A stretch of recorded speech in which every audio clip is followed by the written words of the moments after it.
super important to get the status as a social enterprise. We even found people on our suppliers we've been working with together who didn't know that they, are a social enterprise. So I think it's super important that you get verified by an NGO. And I know this can be some paperwork, right? But this will make you visible by potential customers, right? And this also the verification, it's a very important part for us because we don't have time to really, audit, look into the figures and numbers, right? And we don't want to do any green, white, or blue washing. We don't want to any bad press, right? So this is when we commit also to our customers that, we have a diverse supplier base. We need verification for that. So getting this verification by an NGO, it's for me the very first important step, working with a big corporate.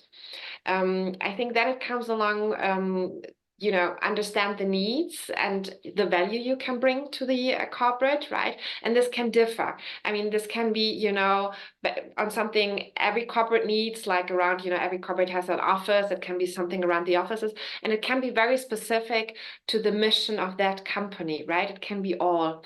But be aware, what is the value you bring to this company? Be open for tier 2 opportunities. And Antonia, you just said it, big corporates work very different. And maybe if you don't have the huge scale at the beginning, look maybe to collaborate with someone who can enter the door for you.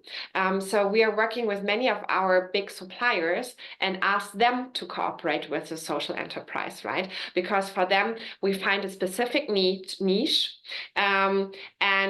That's something with some big suppliers we're currently having to look into how can they collaborate and bring them in for us.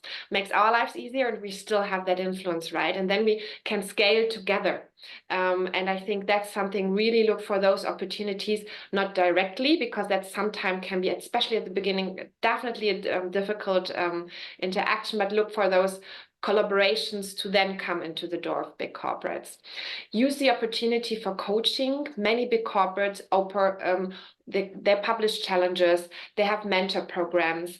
We do have some mentor programs also in our foundation, right? Where we look for social enterprises who help us to solve our mission and contribute to that, right? Bridget, I loved your examples to listen to that, right?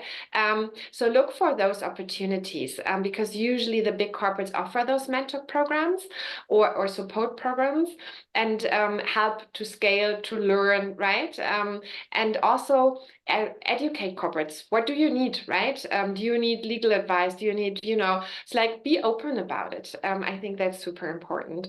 And I do also think that corporates need to change and you can challenge them, right? Because I said they're not always easy. They have complex processes in place.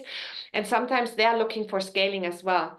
And sometimes it's hard to carve out a small opportunity in a certain country, right? Because it's about efficiency. So, and a lot of bureaucracy. So this is where I think also corporate needs to learn and where the tier 2 comes into playing an important role. And I said, be open, ask for this mentoring, ask for support maybe for specific topics where you say, hey, we can provide this. Can you help us with that? We're not in this point there yet. And can we do it together and then together grow and scale?